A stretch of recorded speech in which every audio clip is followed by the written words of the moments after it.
Hey guys, this is Alex, aka Inigo, and I want to say this is the first time I've ever created a video talking about an RC car. So bear with me.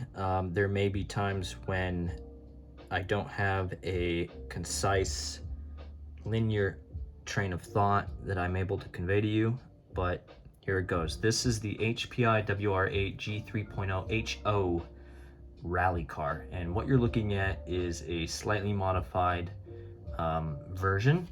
Well, it's not a version. This is it's got some aftermarket on it, and I don't want to go over all of the aftermarket parts that you can get for this. There are quite a few. Some parts are harder to find than others, but I just wanted to give you guys my opinion on this car as a whole. And I gotta say, this thing is probably one of the best, if not the best, rally car, period, in any scale that you can get today. And let me tell you why. When you get this car from the factory, it is a ready-to-run car. This is the Nitro version. This car is well built from the factory, good quality control. When you go over your RTRs, ensuring that everything's prepared, getting ready for braking, getting ready to take it out onto the street or onto the dirt, one of the things you look for is how well everything's put together and how well everything's calibrated from the factory. At least you should, okay? You can't always rely on the OEM to have a perfect presentation of their product to you. Although I will say that HPI pretty much nailed it with this car, and I don't know that all of them are going to be like that. My particular example was almost flawless from the factory. With that said, you will have so many hours of enjoyment with this car when you get it right that you may not really want to go play with other RC cars. It's just, I can't even express the happiness that I get as an adult man-child playing with this Nitro RC car. But anyways, I want to go over a couple things really quick. I'm going to try to keep this video short. Again, I try to get a video out to you guys quite a few times, and I would stumble and get stuck and then just fucking quit the video. So here we go. We're doing it live. This is going to be the one. Here's the HPI WR8 G3.0 HO Nitro rally car. As you can see, we've got quite a few additional parts on this. Some aluminum upgrades from HPI. I tried to maintain as many HPI components in the aftermarket, not aftermarket, but hop-ups as possible. I don't really like to bastardize RCs with gaudy aftermarket parts. Keep it clean. And this is what I came up with here. With the exception of this orange top plate, I think I got them all. I think I got all the cups. These are hardened cups on the diffs, the input, the center diff, and the rear. Bracing, all HPI. Rear hub carriers, front hub carriers, and knuckle. And then we got some Exotech front and rear shock towers and Team Associated B6.2 rear shocks, front and rear on the car. Excellent. I gotta say that if you're after factory damping, if you do go down the route of trying to upgrade your shocks, don't try to find the OEM the OEM hop-up shocks that were available for this car along with the Blitz. You'll probably not find them, and also you don't want them, and here's why. Those shocks don't have a Delrin insert that protects the shaft from lateral movement and contact with the body of the shock. Okay, and this is actually true with a lot of the older designs. Okay, do you see that? There's no Delrin insert in there. If you compare that to a modern shock, a more modern shock, this is the front shock body off a B6.2. There's that Delrin insert there that protects the shock shaft when it moves laterally, which it will, just a little bit, but it will move. And so you don't have that metal on metal contact. Okay, now the factory HPI shocks, you won't have metal on metal contact because the bodies are 100% composite along with the cap. So even if the shaft makes contact with the cap, it's composite. It's not as hard as the metal and it's not going to damage it. But just something to keep in mind also, you really can't go bigger than 12 millimeter diameter shock.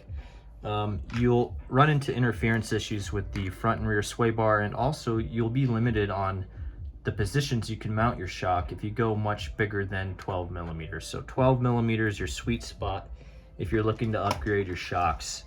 And if you're looking to upgrade your shocks, the easiest way to do it is to find a shock that's 12 millimeters or less, no less than 10 though.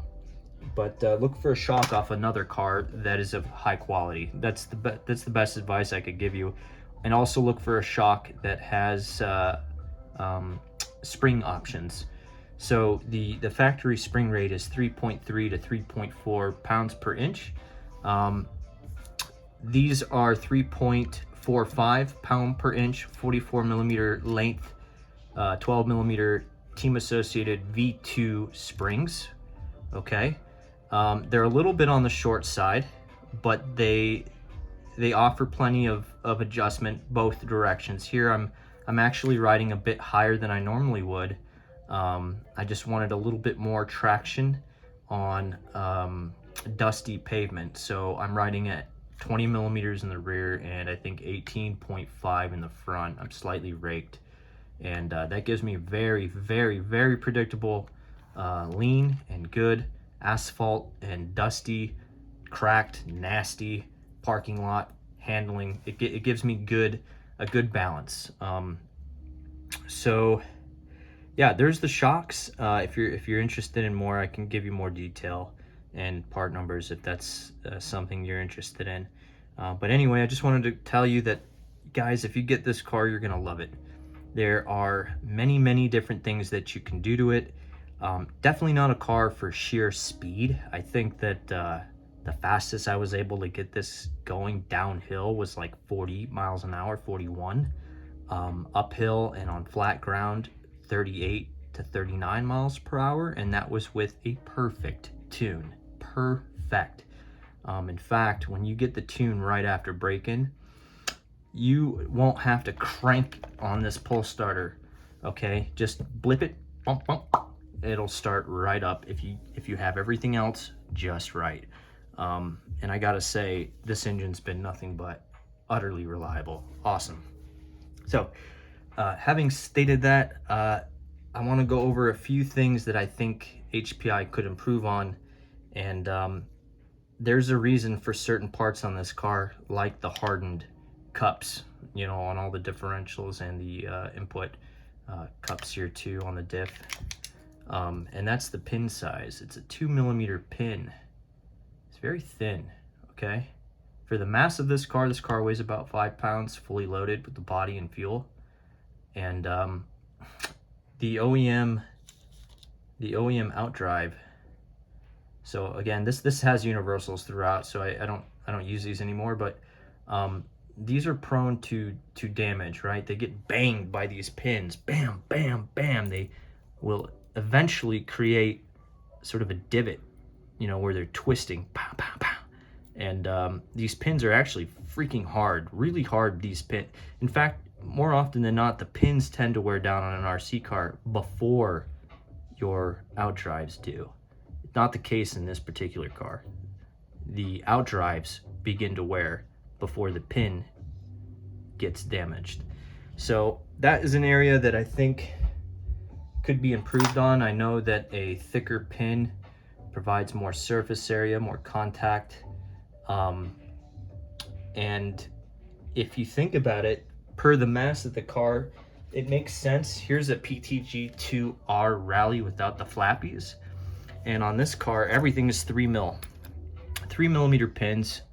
I don't know if you can see that. See if we can zoom in on that. That's a 3 millimeter pin.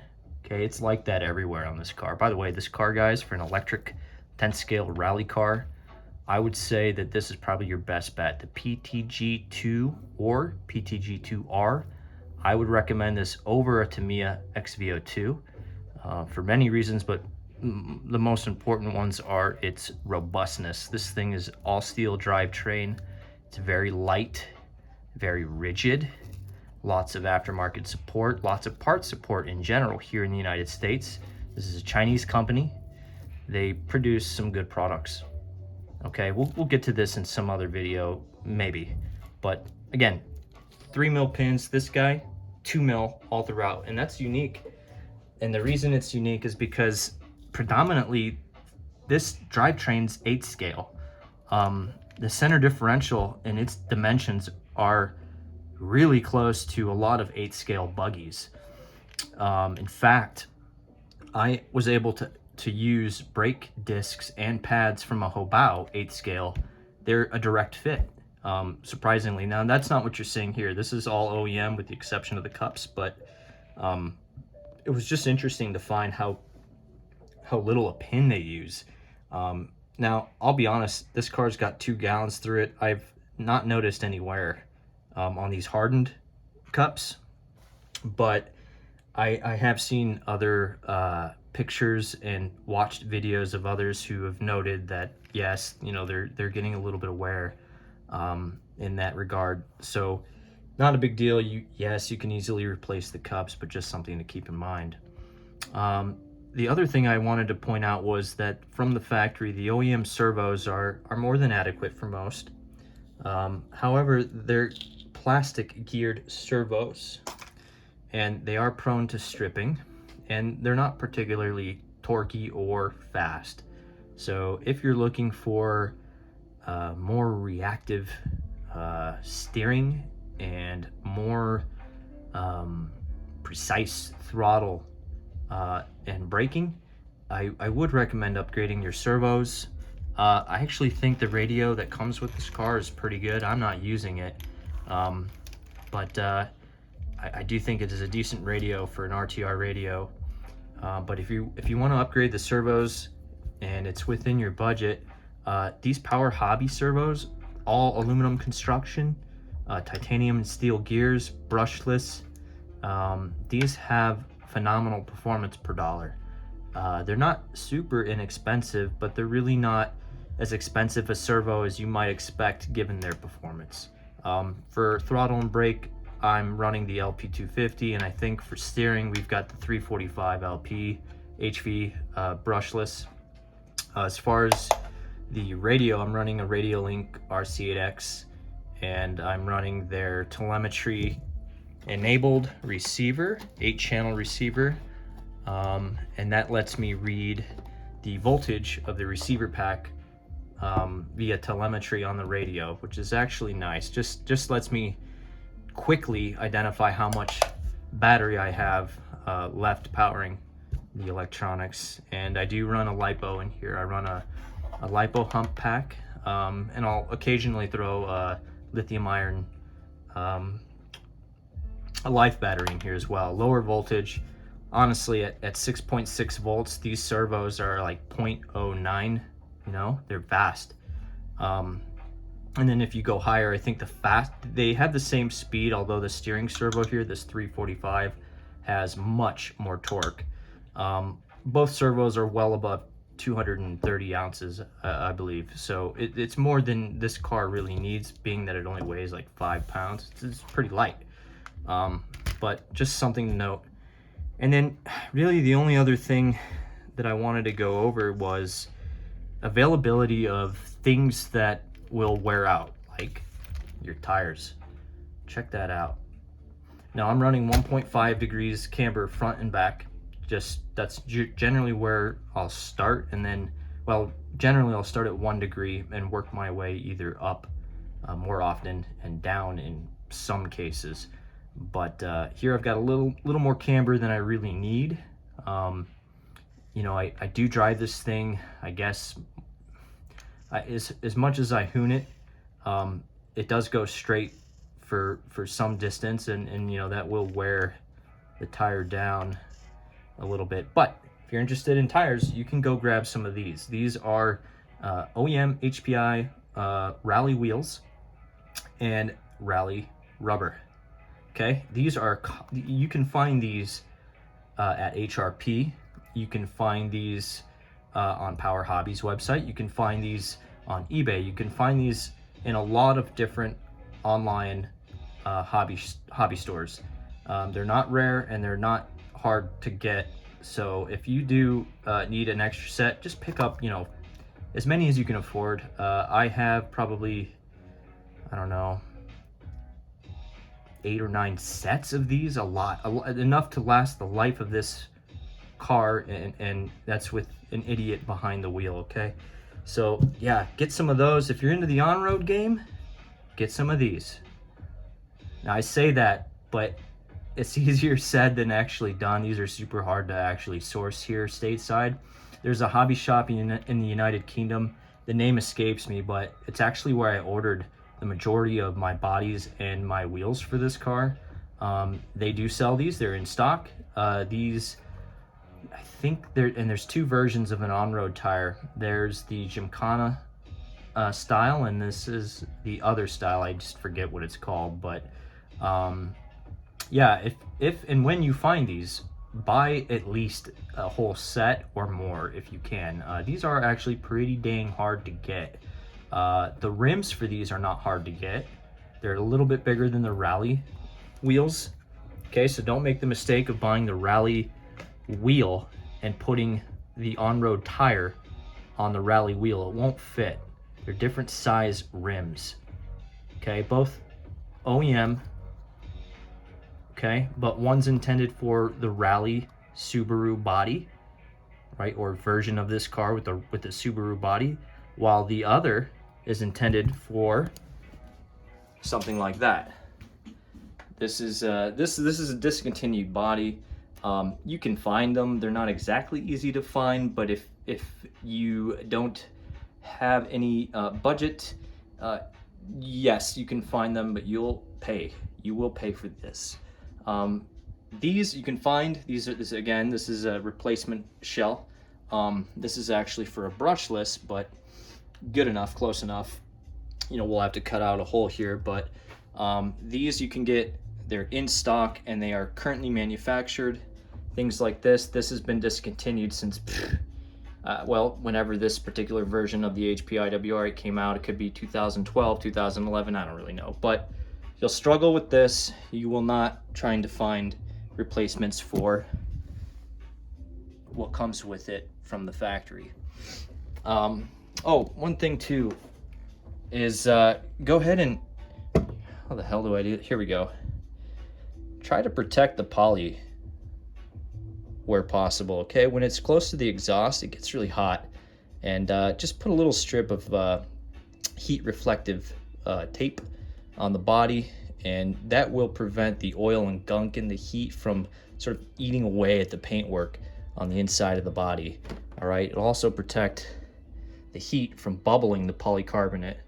As you can see, I had to make a slight adjustment to the exhaust hole. These bodies are pre-cut from the factory, but depending on how you mount the body on the car, you may have to adjust the hole or create one so that you can get your exhaust to exit fully from the body. Here I just have a silicone extension so that it actually reaches outside of the body, and honestly works perfectly. Haven't had any issues with it. Also, this car stays really clean, and I don't know if it's just how or where I'm driving it, and I don't drive it any particular way. I drive it like an idiot, but this car stays clean. What doesn't is this air filter. This air filter here, this is consider this a pre-filter, okay? See underneath? Now this is generously oiled, this outer filter. Very rarely have I needed to actually clean the inside. I've been keeping this pre-filter clean. Every run I clean this pre-filter. It looks like this every time I go out. I make it a point after I'm done running the car to give it an overview, inspect for loose parts. Also, I like to drain the lines of fuel if there's any in there. I like to make sure my tank is empty when I'm done driving the car, and I also like to make sure that this filter is clean so that the next time I go out, I can expect to see exactly the same performance that I want, and then I know that everything is clean going into the engine. Okay, but if something gets past this, which it may, you have oodles of filter underneath. Okay, this is thick stuff. This is thick foam. So it's really nice. Anyway, good filter, good location, very close to touching the arm right here for the rear brake, but it doesn't. Okay, it's close, but it just straight up, it doesn't touch it. So everything's just really well packaged. And that's something you would expect to see from the factory. And yeah, no problems there. The other thing I wanted to touch on is your throttle return. Don't use freaking wire. Like, don't use spring wire or spring. That will eventually rub through the rubber. That'll eventually rub the boot on the other side of the carb. And when that wears a hole through it, you may experience an air leak. So just use rubber bands. These are blue. This is not the final rubber band that I will be using. I'll actually replace that with these hair ties. These are Fine Hair Care Product Annie rubber bands. These are like essentially just like 1/2-inch hair ties, and a couple of these bad boys wrapped around the high-speed needle. And what I did on the other side, we've got, bear with me again, I'm not quitting my day job. Okay, let's see if I can get this in view. Oh, scheisse, there we go. So that is a 3mm cap head screw in place of the grub screw, and all that is just supplying me some extra length here to where I can just put my rubber bands around, you know, without fear that they'll slip off. And that effectively is my throttle return in the worst case of complete power failure. Okay, I would recommend you do that. There is no manual throttle return from the factory. There is a failsafe, but there is not a manual throttle return. If you lose power and that thing is going full throttle, it's going to be the funniest thing to watch and the saddest thing to have to fix. Runaways are hilarious, but God, they suck, dude. They're the worst. Okay, you risk the engine, you know, it's just shit. It's dangerous as hell. Okay, anyway, there, use rubber bands. You know, make sure if this servo is really strong. Okay, in my case I had to use quite a few rubber bands, but do what you need to do to get that to return to closed position. Aside from that, you guys are going to effing love this car. If you buy this car, you will have no regrets. I did take the whole car apart when I got it, stripped it down, I inspected every part. I wanted to see how it was put together, and I also wanted to replace the differential fluid. I am running 3K in the rear. I'm running 100,000, which is the OEM weight, I believe, in the center for that all-wheel drive action. And then I'm also running, I believe, 10K in the front. Yeah, 10K, 100K, 100K in the center, and 3K in the rear. 3K, by the way, in the rear is very light. From the factory, these differentials are filled with grease, and it works particularly well on loose surface. For asphalt, a little less than ideal, but 3K, super light. It takes almost no force to spin the wheel. The front being 10K, it's a little bit stiffer, not a whole lot, but the effect is more noticeable when you're actually driving the car on fairly loose surfaces. Like, you actually feel it, you notice it. You can't really tell how something's gonna work just by feeling it with your hand, other than how smooth it is. You got to get out and drive it. 100K in the center, what that does is it essentially gives me fairly consistent power that is the same on the back and the front, and you know, the distribution of power is fairly even front to back, and so this car has a very neutral feeling when I'm driving it. It's very, very, very, very easy to control. It is not squirrely. You can drive it squirrely, and you can recover from your idiocy fairly easily just because it's just like kind of designed for that. I mean, you could whip this thing around. This car isn't built for top speed. It's built for more or less technical driving, and it excels at that. So, gosh, I can't recommend this car enough. I think that if there was one way to improve the vehicle out of the box, I would say that improved better servos from the factory would be nice. The radio again and the response that you get from it is actually not too bad. Engine's excellent, and the setup, the tuning of the suspension from the factory is actually fairly good. I wouldn't actually change that unless you just want to. And then one of the biggest things that I would recommend doing when you get this car is to replace the camber links. From the factory, the camber links are made out of plastic. Well, they're nylon, okay? This is composite material, predominantly nylon, probably some other plastic mixed with it to give it just the right amount of rigidity and flex. It's not pure nylon. There's almost no rigidity, or sorry, no flex to this. These are very prone to breaking, okay? Prone to breakage. Go ahead and do this, guys. Go online and look for Yeah Racing 30mm titanium end links, okay? They're not that expensive. They're very lightweight. And then go ahead and find yourself some Kyosho eyelets, okay? Now the ball ends that you're going to need are the same size as the OEM ball ends. The size escapes me. I think it's either 5.6 or 5.8 millimeters. I can double check and get back to you, but when you combine everything together, you get a really nice lightweight camber link that you can use on the front and the back. So you need 4 in total. And at the very least, that gives you adjustability. So you can adjust your camber, and it also sort of mitigates that whole issue of braking.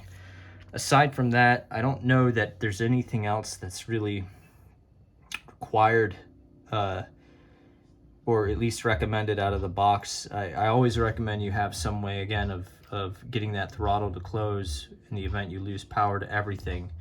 But on this particular platform, those camber links are something that you should upgrade. And like I said, they're prone to breaking. Everything else is honestly optional, and as long as you keep these nitros maintained, this is just generally speaking, my God, smiles per gallon, you will love it. There's just not a lot out there that will give you this type of experience. It's the scale, it's a combination of the scale, realism, the way that the car behaves. It can behave like a scale miniature, but it also gives you just bouts of non-scale performance, like the way that it handles. This thing handles incredibly well when you have your alignment dialed in. Right now I'm running, I think, a ½ degree of toe out on the front. The standard toe in the rear, it's not really adjustable. And then what I have is 20 millimeters ride height in the back. I'm running 18.5 millimeter ride height in the front. Full droop. There is droop screws that I added to the arms. They are stainless steel grub screws. I think they're, I want to say 3 millimeter, 4 millimeter. I can double check. It's either 3 or 4 millimeter stainless steel grub screws. The hole's already there from the factory. There's just no screw in them from the factory. Go ahead and add those if you want to adjust your droop. They are droop screws, so I'm running full droop to the point where on full droop, the rear and the front are drooped equally. So on full upward droop, there is no, I want to give you a number here, okay? So I'm riding at 20 millimeters in the rear and about 18.5 in the front. We have probably, let's measure it right now. So this gauge is 20 millimeters fully closed. I'm just gonna slide it under the chassis, right? You can kind of hear it, it's tight. under full droop. So I'm lifting the car up.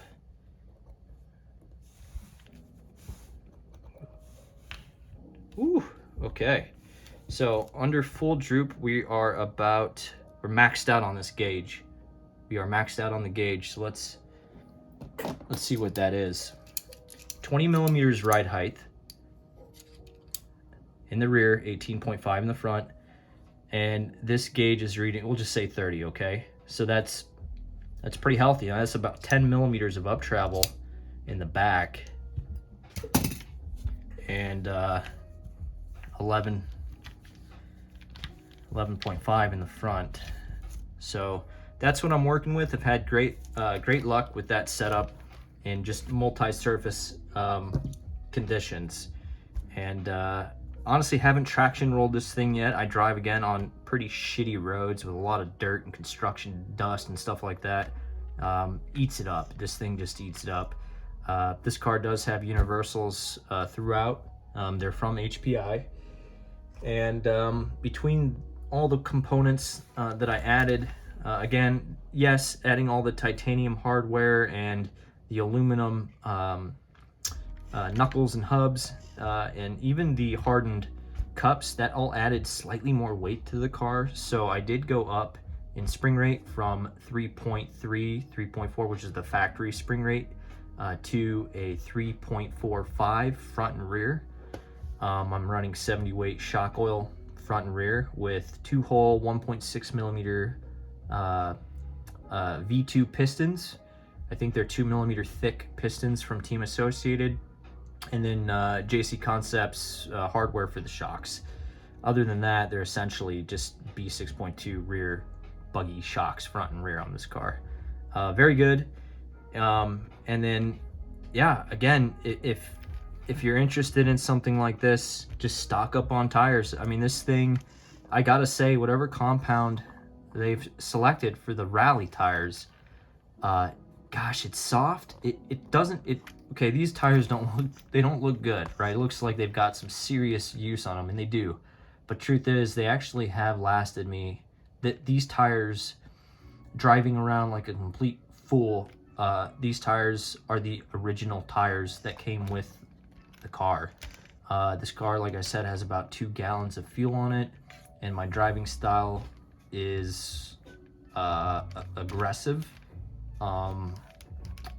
but this car takes it, and it works well. So again, I think this video's run long enough, 32 minutes. I don't do this at all. This is the first time I've ever talked about an RC in my collection. I have many. It's not, put it this way, I'm well outside of my comfort zone. So yeah, if you guys have any questions and you want more information, specific information about this car, the way that it's set up, or other cars, I have a lot of cars, you let me know. You point something out, and I'll see if I can answer it. Anyways, thanks, and see you later.